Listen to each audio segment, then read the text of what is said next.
We have a bunch of products at Digital Wealth Partners and many that we're going to bring to market here in 2026. I think people have a lot of questions around those. Can you speak to, some of the things that exist today? Sure. So from a high level, we have two fund structures. We have the income fund and growth fund. These are, again, require clients to be accredited investors. So $1 million net worth minus the value of their primary home. And there's also some income thresholds that they can get over 300,000 if they file joint tax return. So the goals of these funds are sort of, as the name implies. The income fund, the goal is to provide income to clients, so cash flow to clients in their account. The goal of the growth fund is to grow the amount of digital asset they hold, in this case, XRP. Now, when clients come in, one of the first questions they ask if they are accredited and interested in being in the funds is, what allocation should I have? Should I have some of both? Should I just be in one? Should I just be in the other? And again, it comes down to what are their specific needs and what are their specific goals. If they are, again, younger, they're in digital assets for the next 10 plus years. They're just looking to grow the amount they have, and the growth fund can be a good solution for them. If they are retired and a large percentage of their assets are in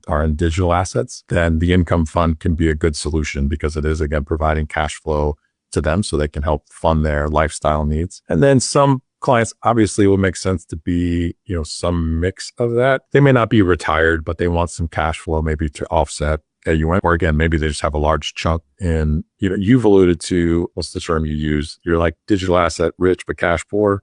Yeah. So we do have clients like that at, again, all age spectrums. So they just may need some cash, again, to help offset AUM fees or some lifestyle things that they want to accomplish. And so we'll talk through which of those makes the most sense depending on their situation. And then, like I said, that kind of gets plugged into their plan, and we sort of look at that outcome. And again, back to the planning side, we're looking at, we're touching base with clients on a quarterly basis just to check in, and then reevaluating their plan on that annual basis. So as things change, allocations may change. We may shift from one fund to the other, or if they're in neither fund, then they may decide to get into the fund or funds.